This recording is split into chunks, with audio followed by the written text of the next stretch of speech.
to play? Can he score? Yes, he can! Omnisport Africa. Sport has the power to inspire and unite people on the African continent. Streaming data free on the MTN network in South Africa. We are Africa's premier sports destination. Live from Mission Control 5, 4, we have a liftoff in Josie. Omnisport Breakfast with MKT and Kevin McCallum. Welcome to it, sports fans. The Manchester United players are in for a rude awakening at Carrington because it is Ruben Amorim time for the Reds. VAR has clearly robbed Barcelona. Incredible scenes there. We'll talk about that and hear from their manager Hansi Flick. And David Coote, in the big news in the Premier League over the last few hours, has been suspended by the PGMOL. What a mess that is. A video has come out from lockdown. Kev, your thoughts as a Liverpool fan? Don't drink and tweet. Don't drink and video. Don't drink and speak on Instagram. And that's what he's done. And it's quite obviously there's a couple of jars or something taken there. Yeah, there's something going on there, and we do have that audio coming up a little bit later. Oh, yeah. Wowzers. Premier League, greatest show on earth. Yeah. It just never stops. It's a content machine. You know, the thing about being a referee is that you can't have friends.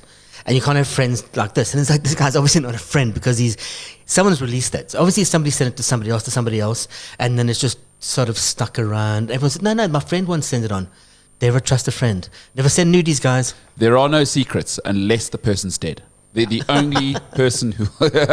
All right, before we get into that, big news, let's start off with our morning headlines. Of course, and the first headline is that David Coote story. Premier League referee David Coote has been suspended after a video was posted on social media appearing to show him making derogatory remarks about former Liverpool manager Jurgen Klopp. It's unclear when the video was made or how it came into circulation, and Britain's Press Association said it had not verified it as yet, but it looks pretty real. According to the clip, Coote said Klopp. That sounds like a band from the 80s. Coote said Klopp was arrogant and used offensive language.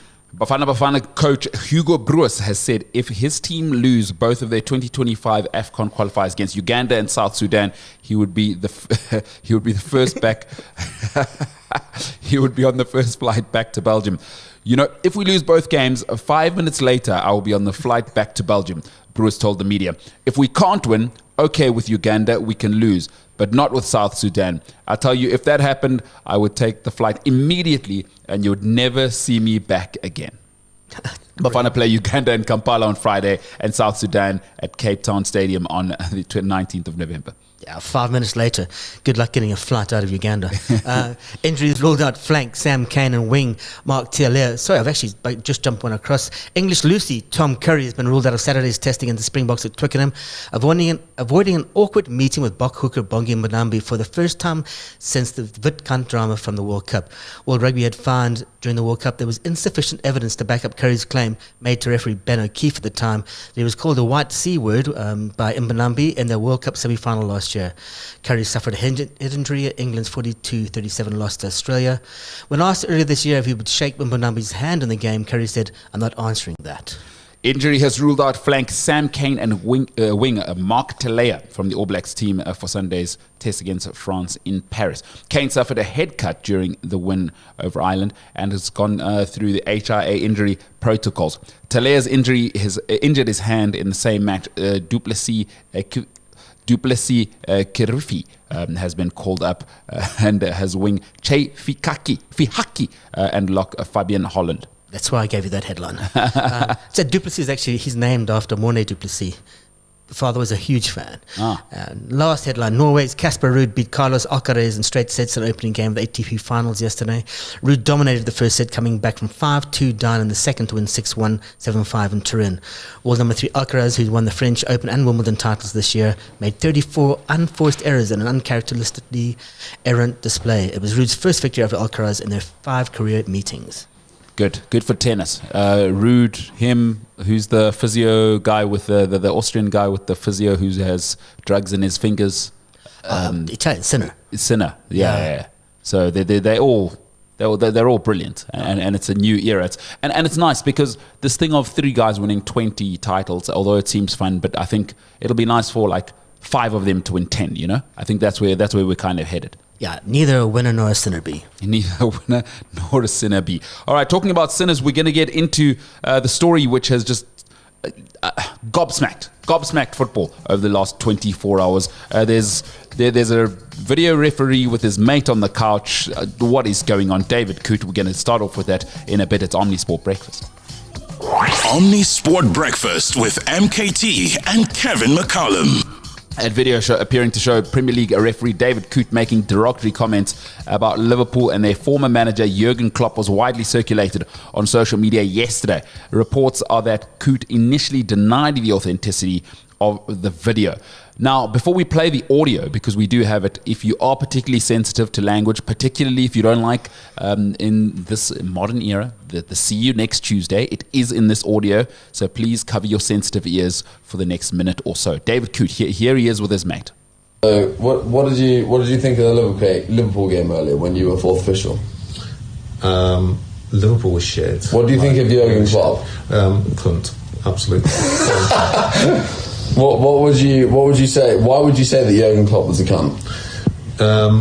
Aside from having a right pop at me when I ref them against Burnley in lockdown, then he accused me of lying, and then just had a right fucking pop at me. And I've got no interest in speaking to someone who's fucking arrogant.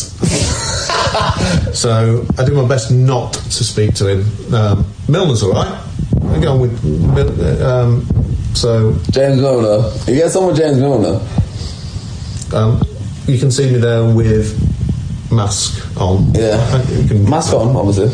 Yeah, COVID, got to be done. Social distancing, right? We're 2 metres apart. We have to social distance. Yeah. So, but oh my god, German cunt, fuck me. Long story short, Jurgen Klopp's a cunt, Liverpool are all fucking bellends, and we hate Scousers. So he's ticked off they've ticked off just about every box you can be cancelled for. So number 1, xenophobia, right? Especially we know that the sensitivity of post-World War II, Germans, British, like there's that whole thing. And also there's that they're coming to take our jobs, British vibe, Brexit vibe. Already you've got that. Then there is the sort of class divide, right? Scouse. We hate Scousers. All Scousers are this. Classism, basically. You know, so that's that. And if you're an Everton fan, you're no longer just an Everton fan. You're also from the Liverpool area. And those who haven't been to the United Kingdom, although we view the sophisticated London view that they give us, or it's the mandem, that's all we ever see, it is a particularly divided country. You know, if you are interested, something as recent I say, is the War of the Roses. You can go and look. That's not that long ago. You know, if you're from Yorkshire, they've got their own thing cutting. People from the Black Country, they have their own thing going. Down south in London, you know, there is this class divide. Europe is very, very, or England and the United Kingdom is very divided along those lines. So they've then pissed off people like that. But then, what I don't understand is, by the way, that must be in lockdown, right? Yeah. Because so they aren't social distancing, which means they were breaking the law as well. So you can't be retrospectively punished. But so there's just so many things that he's done wrong there. Yeah, and I want to know who sent that. Oh. And I'm sure somebody will find it. Like the British PA, the press association said they haven't verified it as yet. But it's pretty blatant. It's a video. It's his voice. He initially tried to deny it, and now has sort of backtracked or has gone to ground.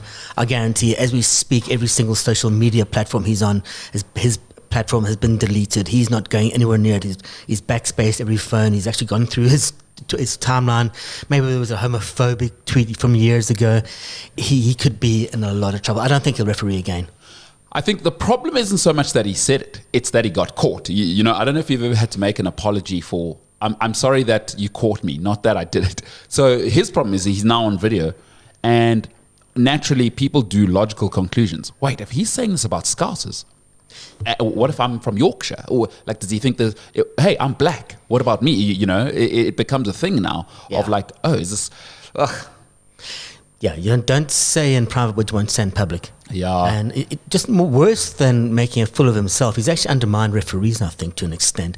He's made them look like not human beings, but there's agendas there. This seems like an agenda. So he can't be trusted to do a Liverpool game again if he's doing this.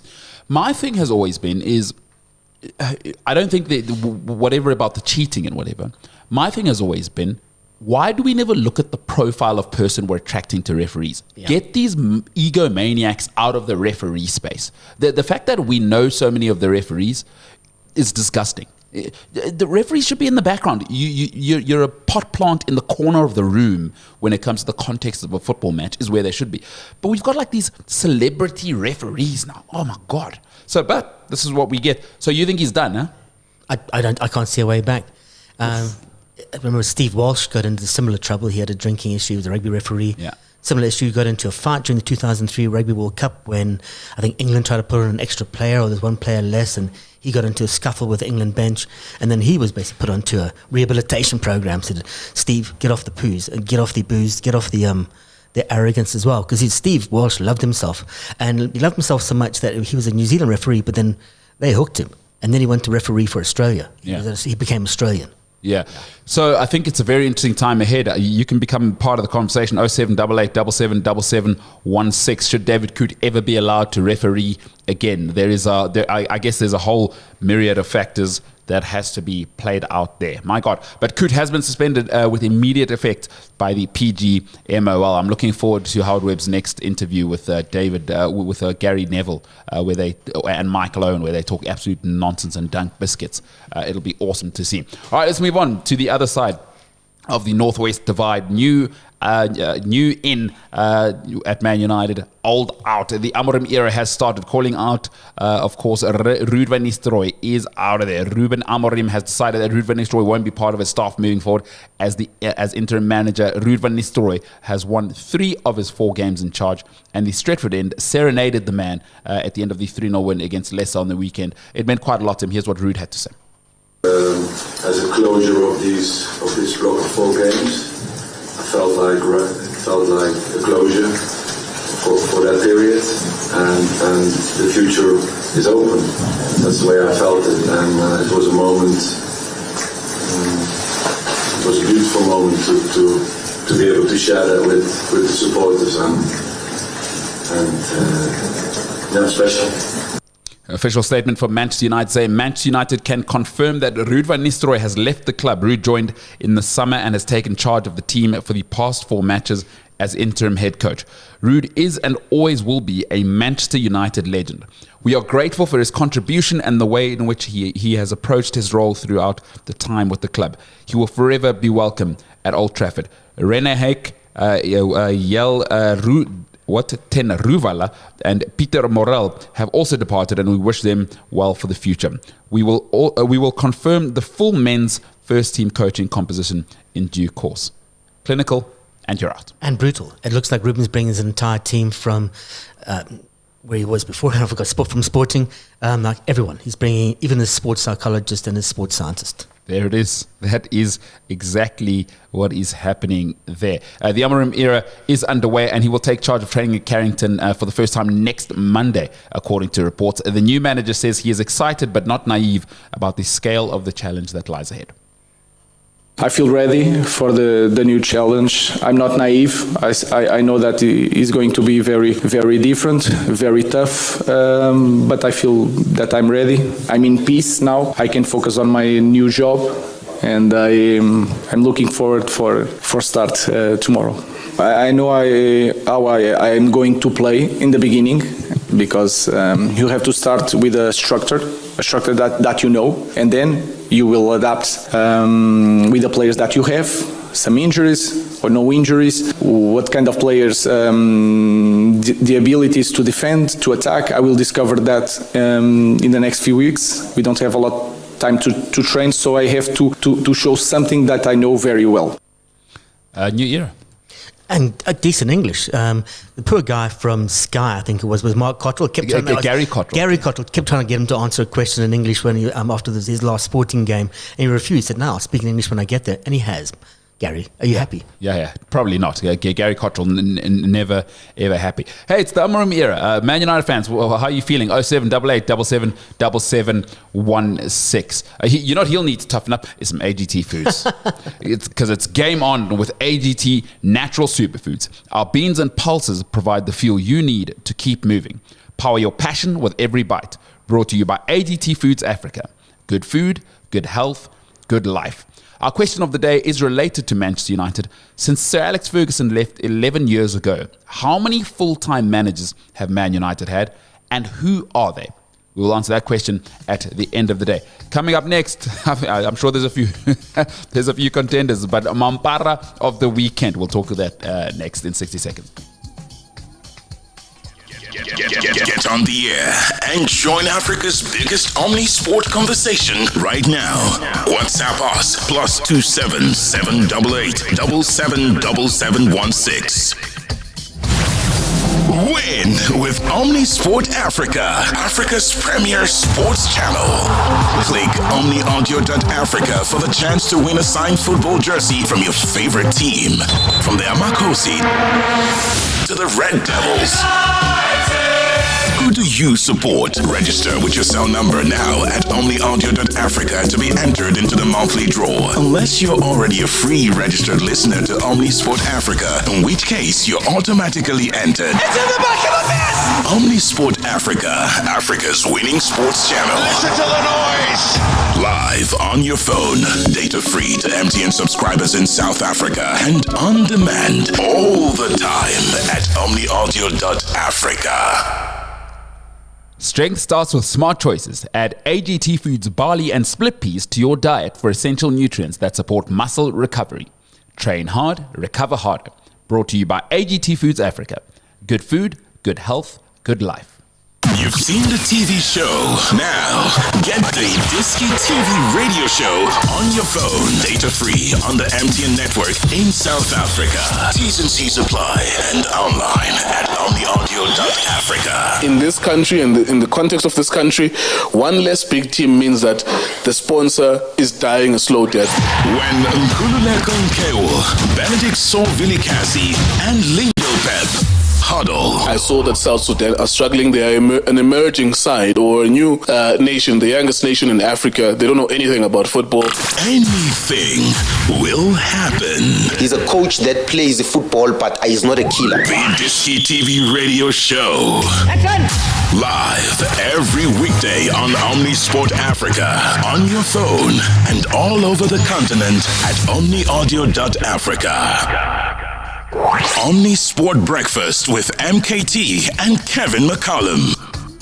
Strength starts with smart choices. Add AGT Foods barley and split peas to your diet for essential nutrients that support muscle recovery. Train hard, recover harder. Brought to you by AGT Foods Africa. Good food, good health, good life. All right, Kev, Mampara of the weekend. Yeah, there are four candidates for this, but I've just come across a one on the outside. I'll start with them, but it's not the number one on the list. So Argentina Football Club, Deportivo Riestra, have been accused of a lack of respect for football. They picked a YouTube and Instagram influencer to play last night. So this guy is his name is Spreen. He's got 8 million subscribers on YouTube, 3 million on Instagram, 5 million on Instagram. No professional football experience, but he was named as a striker by the coach. He's 24 years old. He was subbed off after just 50 seconds in the game. That was it, and it was a disgrace to football. But they claimed, Deportivo Riestra claimed it was a stunt to push for their main sponsor, an energy drink company. And I can't see who the energy drink company is, but yeah, maybe it's Spreen. I don't know. That's incredible. Anyway, number one, we're starting with the Springbok Scotland match. Christoph Ridley was the referee. Christoph Ridley, he's got a bit of a history. He was born in Paris, 93, studied at the University of Gloucester, began refereeing professionally 2016. He's been quite regular in Champions League, Challenge Cup, URC, and he's had a couple of professional games or international matches. He's also had a run-in with Gary Neville. Gary Neville criticised the referee on TV, rugby referee against the England game, and he said, how dare you, Gary? But he also has given some really iffy decisions. So in September this year, Argentina, South Africa, currently Arendse goes in a little bit high. Wasn't like that. There was mitigating circumstances. What happens? He and the TMO gets off, goes to the bunker, And I hate the word bunker. It sounds like they're hiding away in case a bomb goes off. And there should be a bomb thrown inside some of these bunkers. So Courtney honestly gets a red card. Saturdays, Scott Cummings, Scotland lock.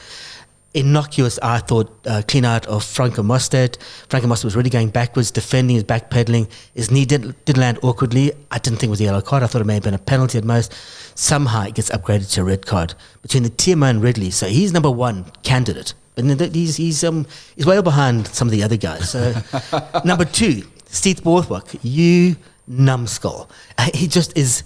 He's taking a team that should be winning, that could be great, and trying to turn them into robots, trying to turn them into the way he played. And he was one of the most boring players in the history of games. So they've won just 4 of the 10 tests in 2024. That's Italy, the mighty Wales, who lost to Fiji. Yeah. Ireland, they beat Ireland, God knows how, and Japan. Oh, anybody could beat Japan. They're playing Japan again, so maybe they'll make 5 out of 10 tests. And they're playing the Springboks this weekend. So they've got a 50% winning record. They've got a 41% winning record.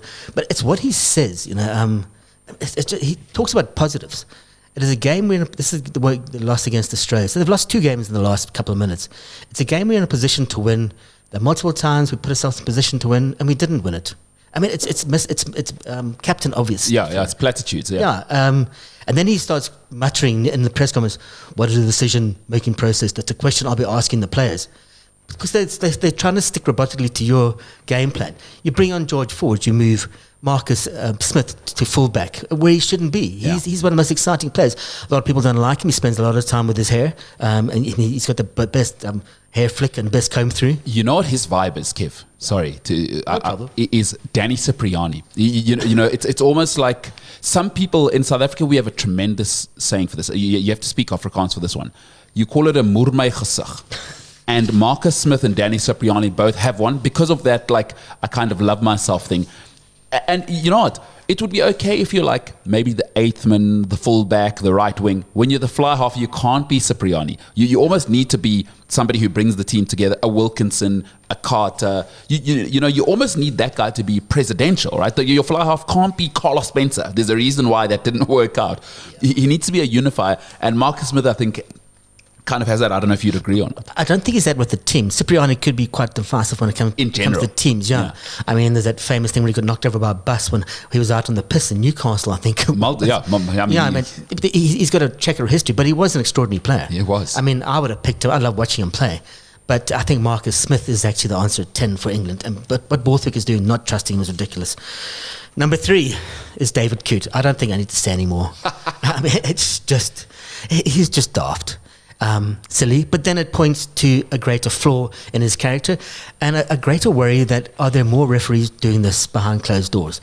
Are there more referees talking about managers, about players? I mean, how do they talk about soccer? Has there been any racism inherent or blatant or obvious towards people like Saka behind closed doors? And naturally people are going to go there. Like, you know, you don't want to ever be sort of premeditating a judgment of somebody, but naturally if you've now gone xenophobic, right? German, see you next Tuesday. Then you've spoken against the Scousers, and you're using because you want to view that referee as professional and impartial. It's like, imagine if a judge was seen, you know, talking that way. That judge could never be trusted again, right? Your job is to be impartial. So, especially now that it's been seen, and then of course, the moral crusade on top of that, they're going to pile on top is, oh, he wasn't observing social distancing. Because I don't know if you heard at the beginning of the video, they make a bit of a mockery of the social distancing. They're sitting right next to each other on a couch when clearly you should not have been in anyone's company, especially in the prison that was Britain, from what I've heard. Like there, they were really trying to keep people apart. And he was there just sitting with his mate. We're getting pissed as well. I thought you weren't supposed to be drinking, or they may have been doing whatever they were doing. So he's in trouble. David Coote. So you reckon he's what, number 2? Hey, number 3. Number 3. He's behind. We've got 2 rugby, and we're going to end with Stephen Jones. He's a rugby writer for the Sunday Times and the Times. And he's, to be clear, Stephen Jones, former Wales fly half, or the other Stephen Jones who's a writer. No, he's just a writer. He's got a moustache. Yeah, he's got a moustache. He's old. He's Welsh. And he's a dick.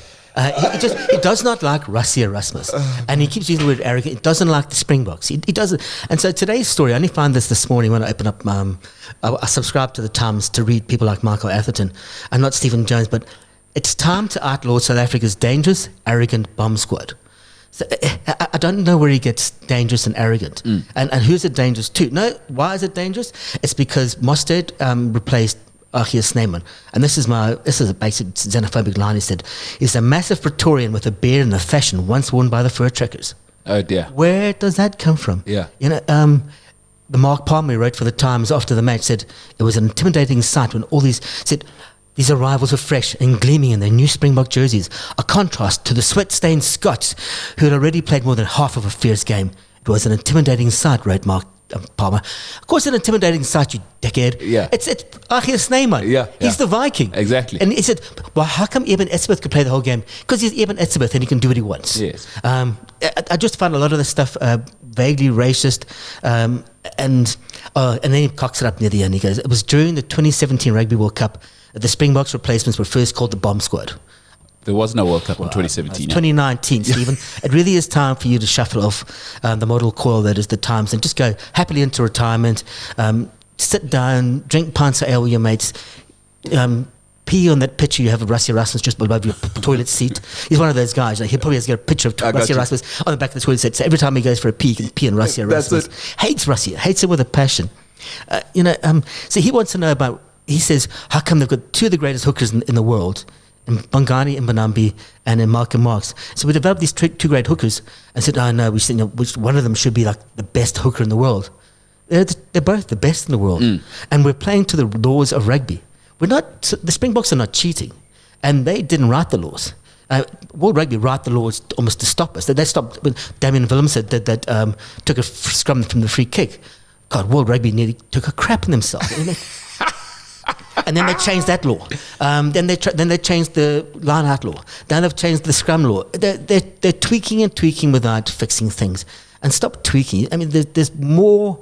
It's add-ons. It's like you get the beta version of a sport or a beta version of a program, and then somebody starts messing around with it, and they start adding on. So don't add on until you fixed it.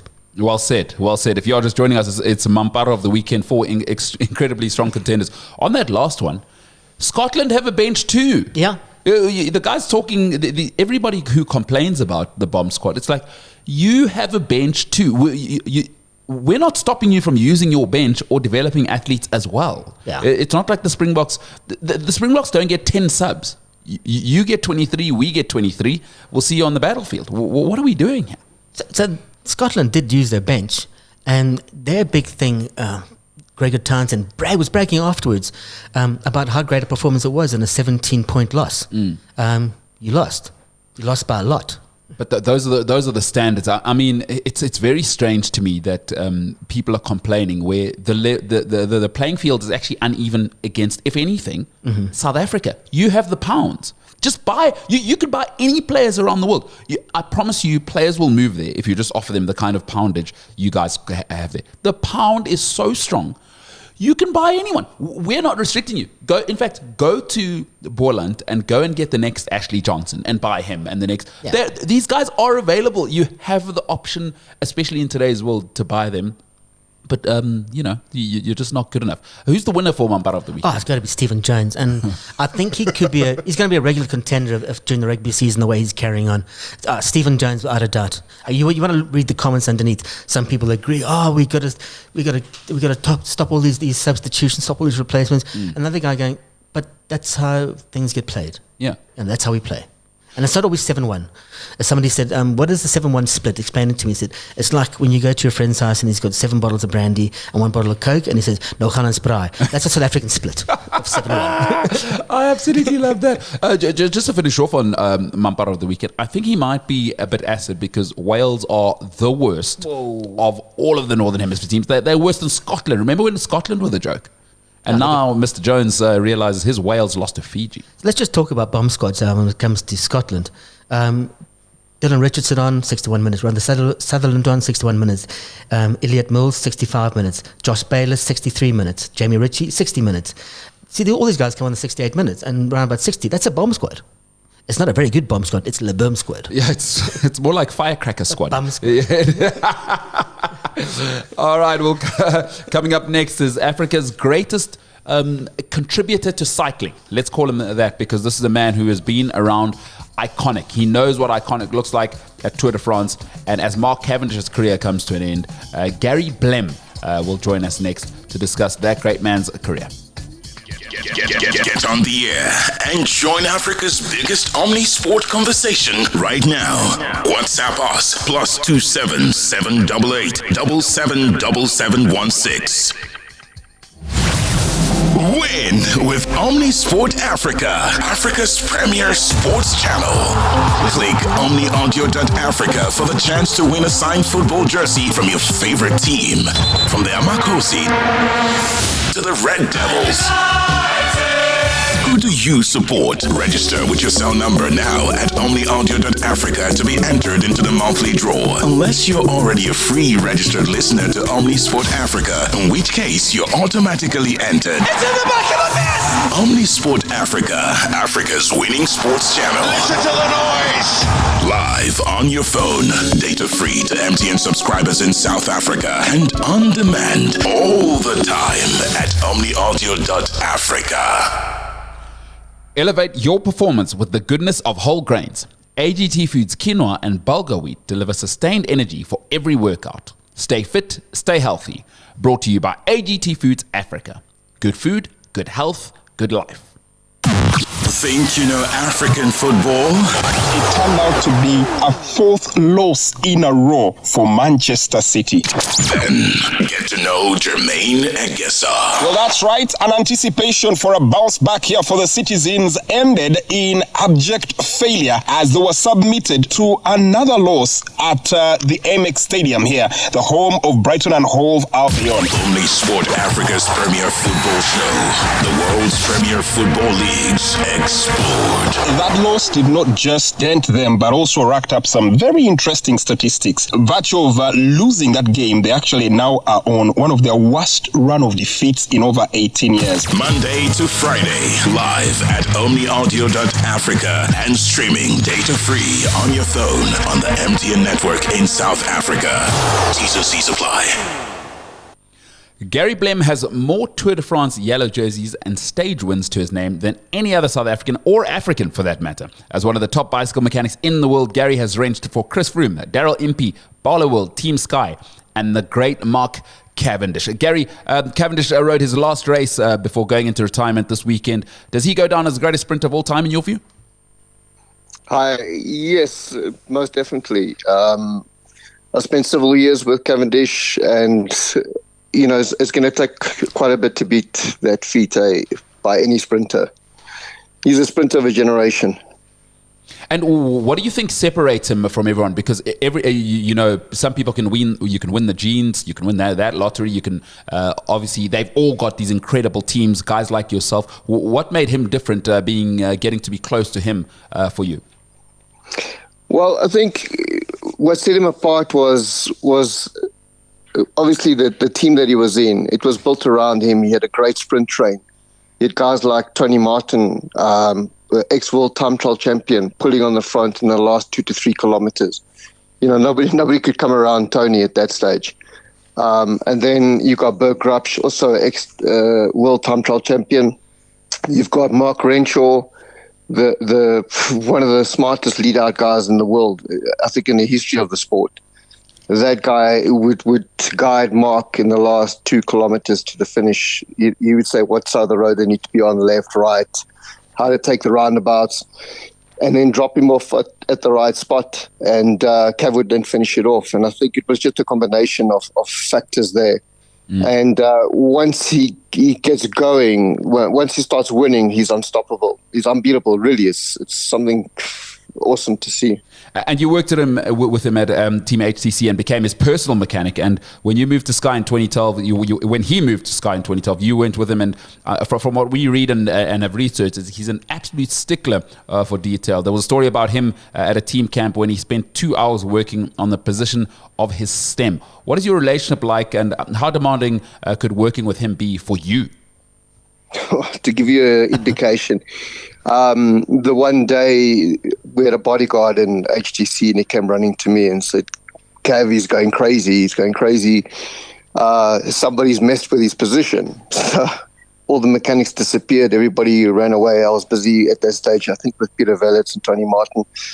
And Cav rocked up and was like, "Who changed my stem?" And I said to him, no, I didn't change it. I just put a green sticker on it since you've got the green jersey. And he's like, "Oh, that's so nice," and super grateful. But I mean, it just shows you how volatile, like, don't touch his bike, you know. So I mean, he would do some drastic changes, like in the morning, 20 minutes before the race, he would come to me and say, "Raise my saddle 1 centimeter." You know, that's unheard of. The guys would normally raise their saddle by 1 millimeter or 2 max, but he would raise it 1 to 1.5 centimeters. And what really cracked me a bit was he won the previous day on that position. Why mess with the position? So, and then he would suffer that day with a saddle that's 1.5 centimeters too high, and then the day after he would win again. And then he would change the position again, and it was constant. Quite the story, and these great ones are always obsessed. If you are just joining us this morning, Gary Blem, a man who has worked across the world in the cycling scene with Barlow World, Team Sky, and then, of course, a man who is on his way out, a great cyclist, Mark Cavendish. Kev, what you got for Gary? Yeah, I remember Cav was like that when he came to South Africa to ride. He actually had a 49 centimeter specialized S-Works, and the reason he rode that is because he said the torque in the bottom bracket, he could take more torque in the bottom bracket. But when he came to South Africa to ride, I interviewed him, and when I asked him about you, and I did specifically, he described you as the best mechanic he ever worked with, and said you're one of the best human beings he'd ever got to know in his career. Now, I know you're a good egg, but was there a soft side to Cavendish we didn't see, and why did he like you so much? Because I was the only mechanic standing by waiting for him, you know. Cav was very volatile in his earlier days, as he was coming up, where I don't want to say he was aggressive. He would throw a tantrum now and again if things didn't go his way, and he put a lot of pressure on himself, and as much pressure that he put on himself, he put on the team around him. So, you know, if he wanted to win a certain stage, everybody knew about it. Everybody felt the pressure, including himself, you know. So he'd like to share it. And I think I was the only guy standing near the bus when he would get out the bus. So I learned to deal with him in that sense. I mean, I had a scenario in Tour of Qatar with him where we had 7 riders in the race. 6 were on head wheels and 1 was on zip wheels, and Cav was the guy on zip wheels. But we were in a pickup truck, and the cooler box was next to me, and there was no space for additional wheels. I could take 1 pair of wheels with me with the cooler box. So I chose a pair of head wheels since we had 6 guys on head wheels and 1 guy on zip. Obviously, Cav was on zip. So Cav gets a flat tire.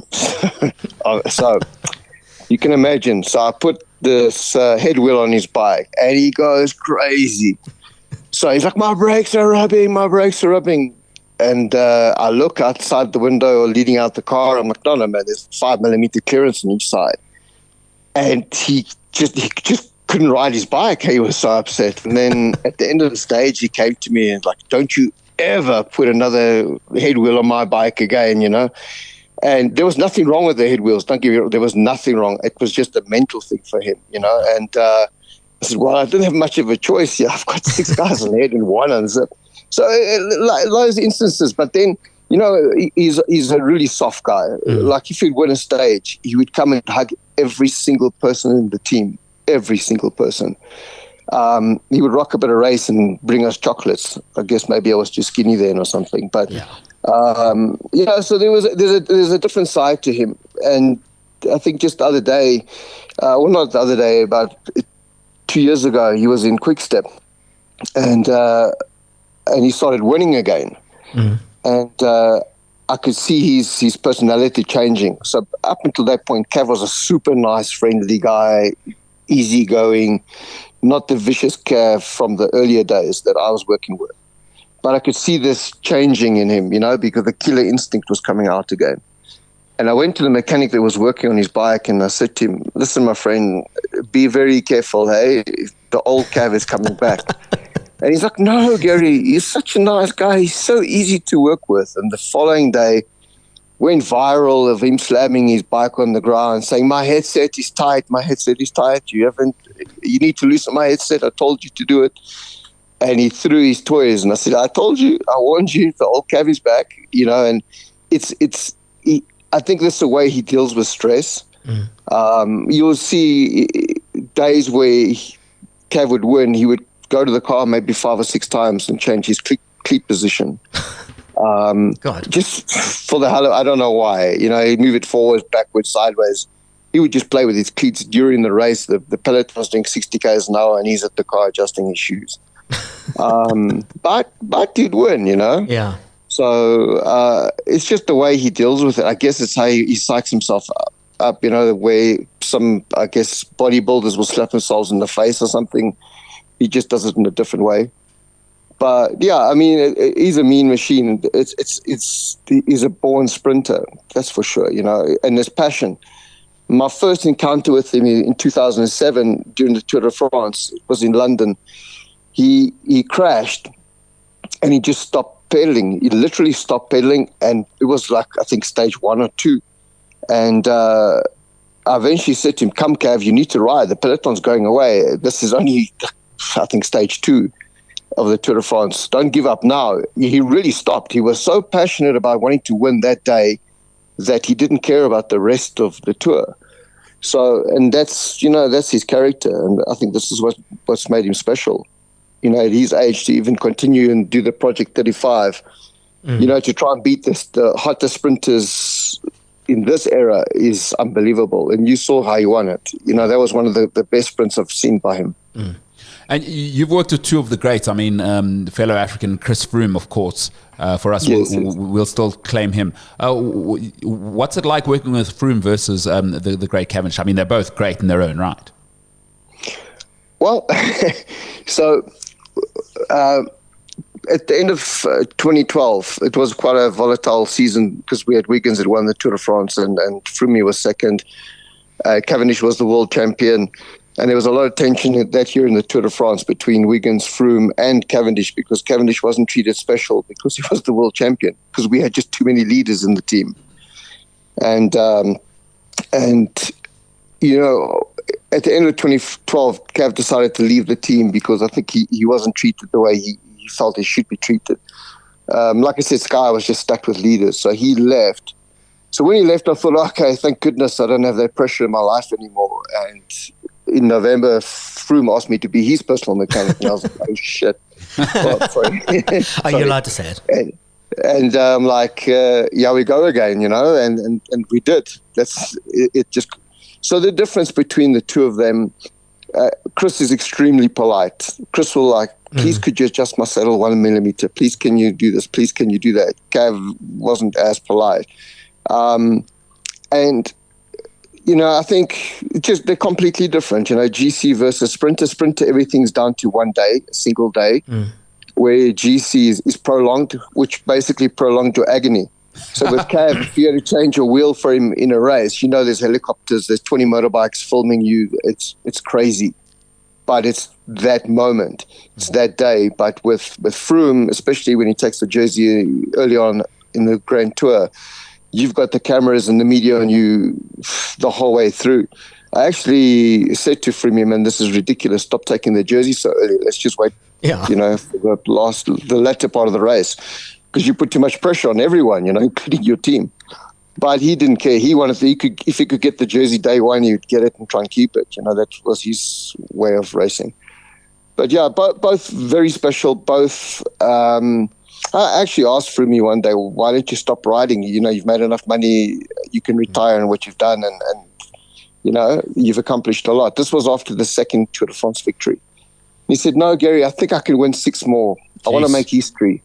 And for him, it was about putting his name down in the record books. It wasn't about the money, so it's, and I think Cav, look what he did. It's about making history. He's the same. He was also wealthy. Actually the last, I think 4 years, Cav was riding on an entry-level salary. He wasn't riding on millions, It was just he wanted to race and he wanted to prove the point he could break the record. Yeah. And I think teams didn't really want to invest in because he was obviously getting old in the career and there were up-and-coming sprinters that were as fast or faster than Cav. But he proved them wrong. He did it. And that's really special. That is special, and your career's been special, Gary. I've got 30 seconds for you. What are you going to be up to over the next year? I mean, a hell of a career you've had already. Is the fire and the passion still burning inside of you to keep going? No, definitely. You know, currently I'm in IPT, and it's not a big winning team. I forgot what it feels like to win a lot, you know, and this team is now, it's been challenging, but the focus, you know, after this season, they've had a hell of a season actually, and I'm contributing to the team in a sense that I've got a lot of experience and I'm helping them to be on the right track and become a winning team. So yeah, I've been fortunate to work with the top people in this industry. So. Yeah, and I mean, you know, I don't believe in coincidences. Now, this is a personal philosophy. I don't believe in anything just happens. Is they picked you? There's a very good reason for that. And as a fellow African, I'm like, that's awesome. I didn't even know. You know, we had the great Rory Byrne back in the day. Some guy called Michael Schumacher. Him and Byrne rocked together. A South African. Now we're talking about Cavendish. We're talking about Froome, and we're talking about Gary Blem. A South African right from here, which means it's possible for you. It's possible for us, and we love that for you, man. Keep rocking and keep winning and keep flying the South African flag high.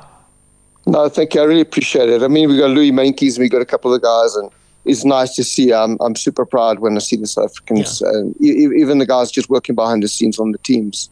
We love it. Fantastic. Eh? We love it. Two appreciate your time this morning. Thank you very much. Yeah. Cheers, Gaza. Take care, guys. Love it. That's awesome. I mean, you very rarely do get to work with two greats. I mean, to get to work with two, all-timers. I first met Gary. He had a spinning studio in Boksburg, and he was my spinning instructor, and that was back 25 years ago. And that's what I used to go 5 o'clock in the morning. He used to train me. God, he truly has done it from Boksburg to Paris. To Pretoria to Paris. That's the story Hollywood needs to make. You leave Boksburg and you are Chris Froome's person. Like, that is proper. He's gone through the mire. He started, Drake wrote a song, started from the bottom, now we're here. He wrote about Gary Blem. Fantastic. Absolutely love that. Coming up in a bit, in 60 seconds, it's the last international break until March 2025 in the football. Thank God. The PSL has a break, and we can assess how everyone is doing. But Jakes is going to talk to us about all things SA football. 60 seconds. Get on the air and join Africa's biggest Omnisport conversation right now. WhatsApp us +27 788 777716. Win with Omnisport Africa, Africa's premier sports channel. Click omniaudio.africa for the chance to win a signed football jersey from your favorite team. From the Amakosi to the Red Devils. Who do you support? Register with your cell number now at omniaudio.africa to be entered into the monthly draw. Unless you're already a free registered listener to Omnisport Africa, in which case you're automatically entered. It's in the back of the net! Omnisport Africa, Africa's winning sports channel. Listen to the noise! Live on your phone, data free to MTN subscribers in South Africa, and on demand all the time at omniaudio.africa. Fuel your game with the right nutrition, packed with protein and fiber. AGT Foods, lentils and chickpeas are your perfect power source. Eat clean, play strong. Brought to you by AGT Foods Africa. Good food, good health, good life. When Brad Jakes speaks. It was actually a bad weekend all round for South Africans in the North African country. Africa listens. Coach Mbulelo Thinta wore a rare smile afterwards, but typically he still found faults with his team. Inside SA Soccer, weekdays at 8 a.m. on Omnisport Africa. On your phone and at omniaudio.africa. Rudani Mukwena, who's now in charge of Wydad Casablanca, endured racial abuse from an official of visiting Etihad Tangiers. Inside SA Soccer, weekdays on Omnisport at omniaudio.africa and streaming data free on the MTN network in South Africa. T's and C's apply. All right, the pretenders have been pushed aside. Now we know who means real business. This international break allows us to hand out some progress reports on our local football scene. Host of Inside SA Soccer, and of course a legendary journalist, Brad Jakes, joins us now. Brad Jakes, let's start at the top. Pirates have won 7 of 7 in the league and won the MTN 8 this season already. So far so good, but I guess the big question that we all asking is Mnyama, can they win the title? Good morning. Yeah, I think they can. They look very good for it. They have what it takes to win it. I think the challenge will come much later in the season. Can they juggle both the Champions League and the domestic championship? If they can do that, they can win it. Yeah, that will be their main challenge. And I guess with saying that, juggling that, if you were Pirates and you could sign maybe one player or solidify one area of the pitch at the back, in the middle, up front, for you, where would it be where you'd say, you know what, when those games come, I'd like to add one player here? Look, I think given the youthfulness of the Pirates squad, I would look at, where Erele Mofokeng plays on the wing. You want experience when you go into continental football. So if they have the money, I would say if you can get 2-3 players just to plug the gaps. You need a defender, you need maybe a midfielder, just so that you have backup, because continental football is hectic. You are going to be playing 3 matches a week domestically and traveling a lot. So it's definitely going to take its toll on these young players. And now Pirates will need some players who will come in there. They'll need to be able to do what Sundowns have done very well over the years, rotate the squad so that the kids get rest. And as we've seen, continental football, it's not just about the difficult playing conditions. Sometimes you'll get left at an airport for 24 hours. That's the thing. I mean, I'm still surprised that our clubs, with all this money that they have, don't do what your TP Mazembes and your Al Ahlis do, just charter flights. Yes, because exactly. To use, you go to Turkey to go play in Libya. That's the biggest challenge with African football, that there aren't direct flights to a lot of these countries where these clubs are going to go. So if you really want to do well, charter your flights, then you save your players all the hassle of the long travels. Well, I mean, let's get into it, because you've opened a can of worms I didn't expect you to open there. Thank you. I hate nothing more in life than people who have resources and complain about how hard their life is. There is no reason Sundowns, Pirates and Chiefs can't charter flights, at least those ones, and maybe even Stellenbosch. Yeah, listen, you are even talking about that. There's no reason they don't even own their stadiums. That's another thing. But I think they should. If you are going to honestly compete, because you look at it, you are playing in Egypt on a Saturday. On a Wednesday, you have to be playing here at home. Now, if you get your players to wait for your SAA, who probably then take you to, or they often use they go Dubai or what's the other place, Doha, because it's much cheaper. Sometimes they do that. But I've traveled with this team, but I remember traveling with Pirates to Sudan, and we were in an airport in Doha, just sleeping on those seats on the airport. Players, it's hectic. So a club that takes itself seriously should say, listen, we are going to spend whatever million. We charter a flight. We go directly, immediately after the match. We fly back home. The players have time to rest. Hopefully they don't go partying like they usually do and get into accidents, as we see. But they rest, knowing that on Wednesday there's another match, because Wednesday you play, then the next day you need to fly somewhere else. It's hectic. So if our clubs can do that, I promise you, a Pirates and Sundowns will be in the semi-final, final of Champions League just about every season.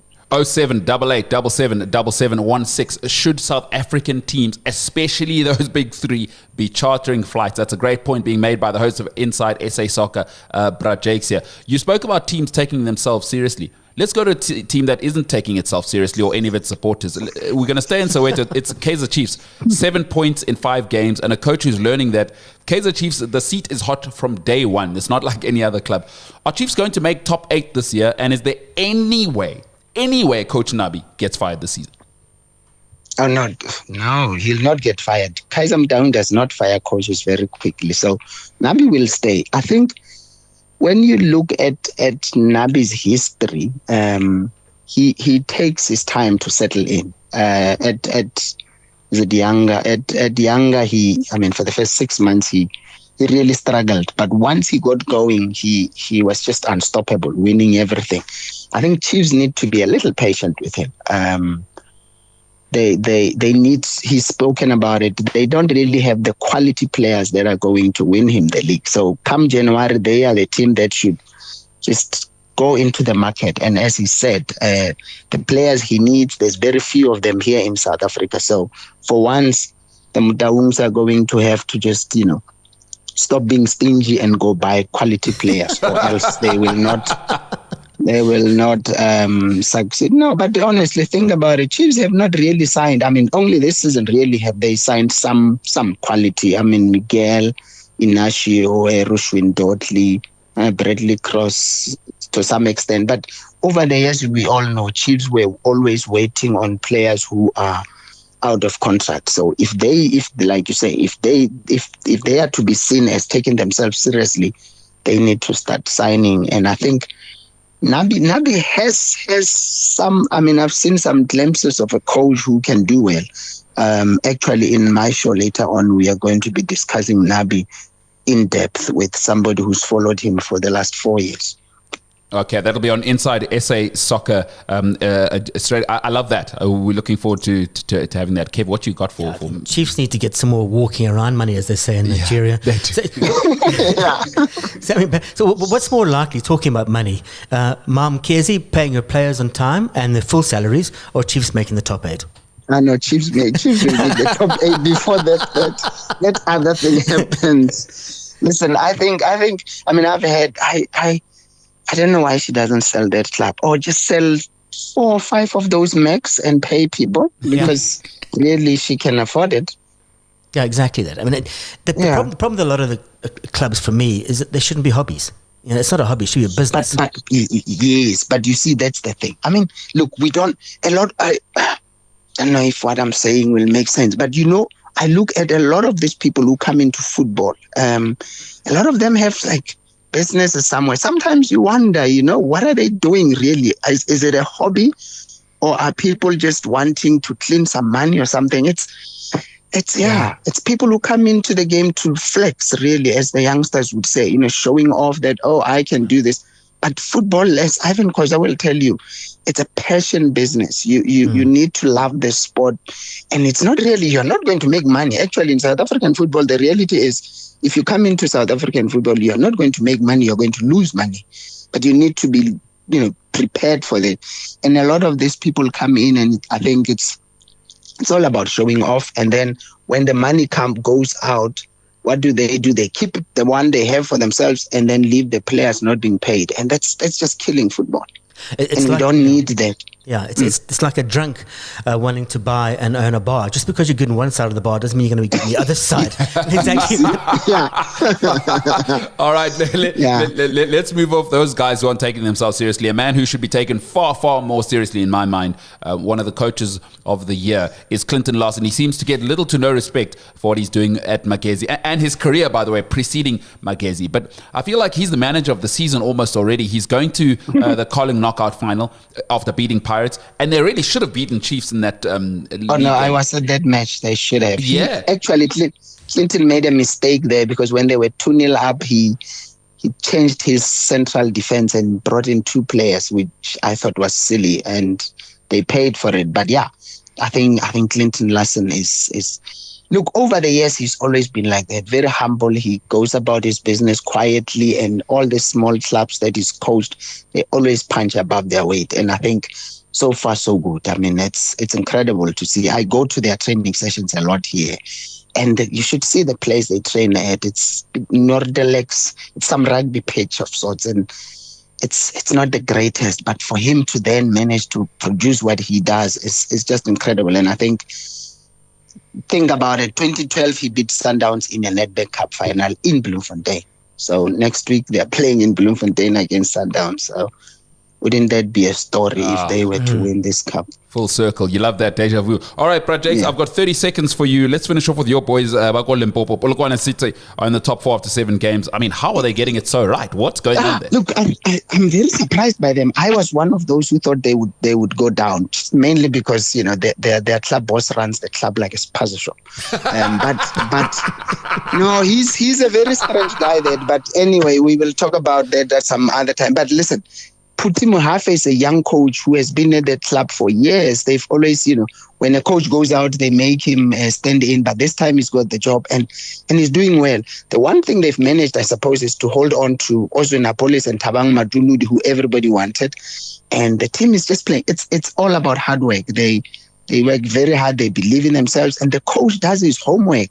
He always, when you interview him before the match, you can tell he knows what the opposition is going to bring and he has a plan to counter that. So good for them. It's very good for Limpopo football to have a team as high up as they are in the table. Yeah, and deeply passionate up there. Brad Jakes, thanks so much for your time. Inside SA Soccer coming up right after us, of course, on the Omnisport Breakfast. Thanks so much, Brad Jakes. Sharp, MKT and Kevin Shaw. Chapeau.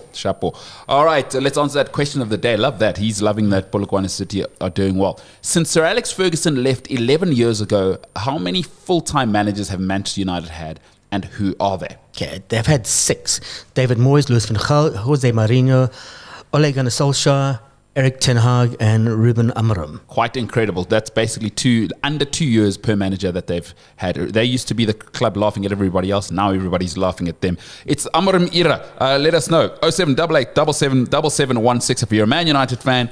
Does hope spring eternal or bloody hell not this again? Let us know and we'll make sure you are part of the voices that are in the show.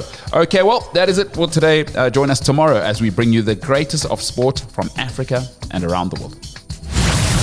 Win with Omnisport Africa, Africa's premier sports channel. Click omniaudio.africa for the chance to win a signed football jersey from your favorite team. From the Amakosi to the Red Devils.